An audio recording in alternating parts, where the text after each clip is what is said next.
sacra sit mihi lux, non draco sit mihi lux, varere pro satana, numquam suare mihi vana, sunt malaque nivas, ipse venena bibas. Sacra sit mihi lux, non draco sit mihi lux, varere pro satana.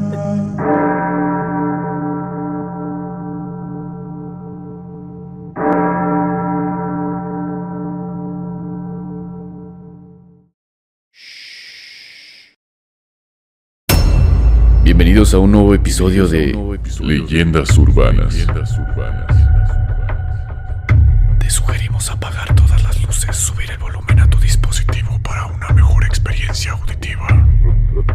Y pase lo que pase en la oscuridad, no detengas este audio.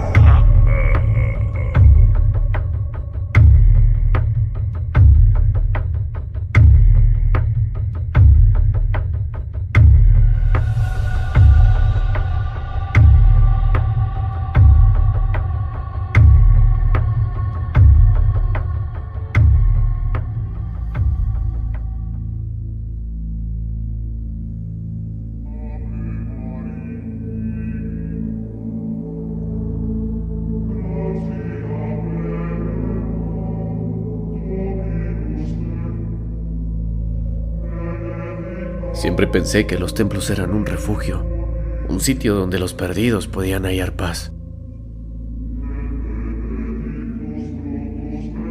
Por eso acepté el trabajo en la iglesia de San Miguel.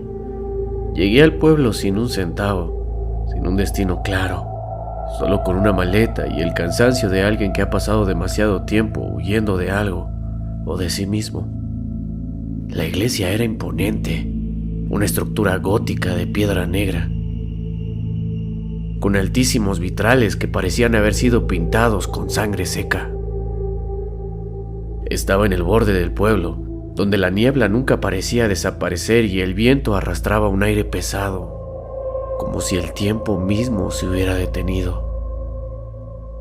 La torre del campanario se erguía desmesuradamente sobre las casas de piedra, su estructura quebrada e inclinada como un dedo apuntando al cielo gris. La puerta principal estaba cerrada con una cadena oxidada, pero se abría con facilidad. El aire en su interior era denso, como si cada rincón estuviera lleno de susurros olvidados. Cuando entré, la luz que se filtraba a través de los vitrales parecía estar impregnada de algo más. No solo la luz del día, sino una energía inquietante que no lograba disiparse, como si el sol mismo tuviera miedo de entrar en ese lugar. El eco de mis pasos resonaban de manera extraña en el interior, y al observar los bancos de madera cubiertos de polvo, el padre Esteban me recibió con una mirada fatigada. Tenía el rostro enjunto, los pómulos afilados y unos ojos oscuros que parecían haber visto demasiado. ¿Tienes experiencia en iglesias? Preguntó con voz áspera. No. No importa, Dijo, entregándome un manojo de llaves. te encargarás de la limpieza, de encender las velas y de asegurarte de que todo esté en orden. Asentí sin hacer preguntas. Antes de irse, me miró fijamente.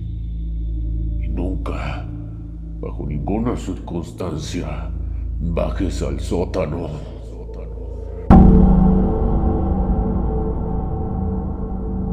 No supe qué responder.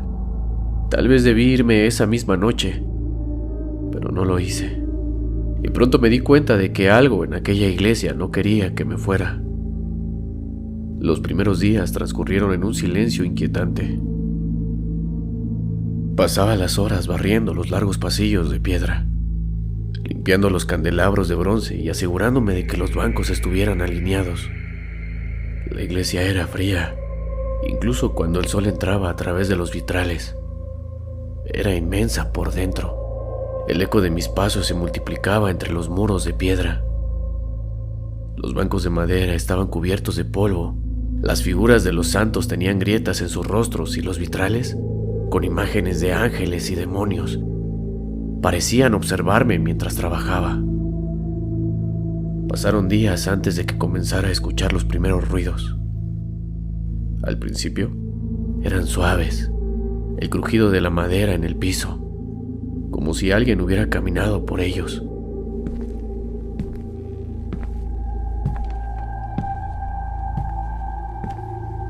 Pensé que el lugar solo estaba envejeciendo, que el tiempo había dejado su huella en las estructuras, pero luego, cuando la noche caía y las sombras se alargaban, los ruidos se volvían más evidentes, el frío se volvía insoportable, incluso con las velas encendidas. Por la mañana solo crujían los bancos, las vigas del techo, como si el lugar respirara.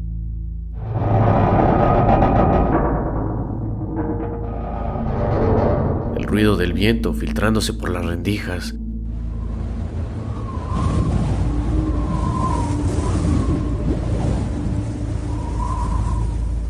El roce de hojas contra los vitrales. Pero pronto comenzaron los golpes, profundos, como si algo golpeara la puerta del sótano.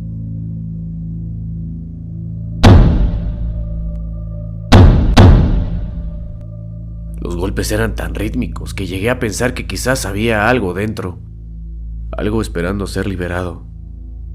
Me asomé al pasillo central, pero no vi nada. Pensé que era mi imaginación, pero cada noche el sonido regresaba y ahora se escuchaba un arrastre lento, pausado.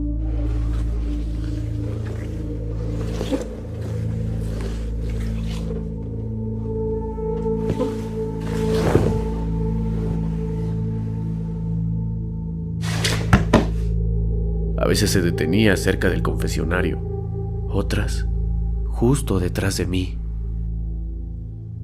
Y luego, cuando la iglesia quedaba completamente en silencio, se escuchaban lamentos.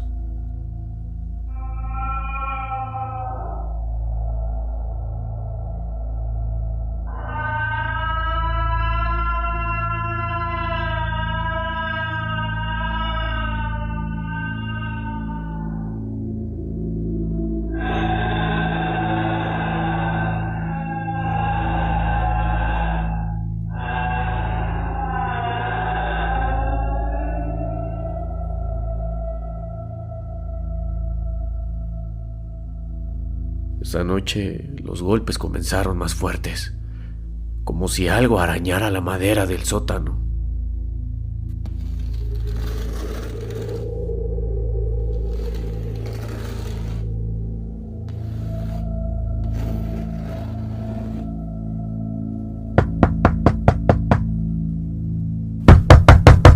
Cada noche que pasaba ahí, aumentaron la intensidad. El padre Esteban no reaccionaba. Lo veía cada vez más delgado, más encorvado, como si algo lo estuviera consumiendo. «Padre, algo está en el sótano», dije una noche. El anciano me miró con una tristeza profunda. No preguntes, hijo. No mires. No escuches. Y entonces lo entendí. Él también lo oía, pero había aprendido a ignorarlo. Yo, en cambio, no podía.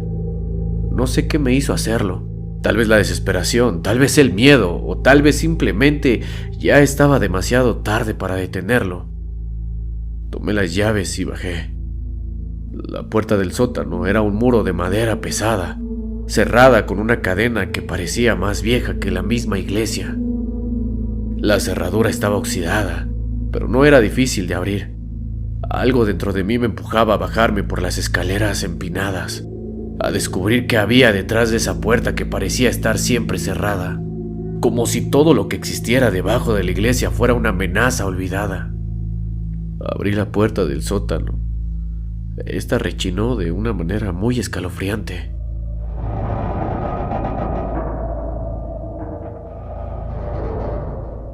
Descendí lentamente, la luz de la vela titilando en mi mano. Los escalones de madera crujían bajo mi peso.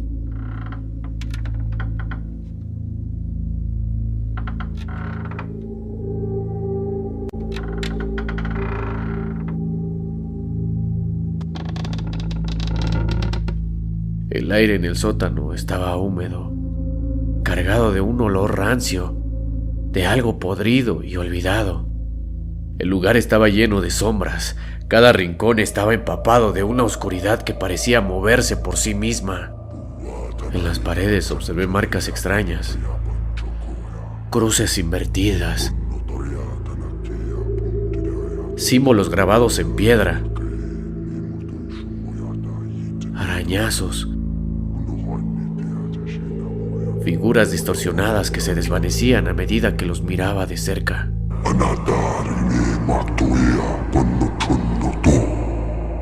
Una sensación de desesperación se apoderó de mí, como si estos símbolos no solo estuvieran ahí para decorar, sino para advertir a cualquiera que osara mirarlos demasiado. Al fondo del sótano lo vi.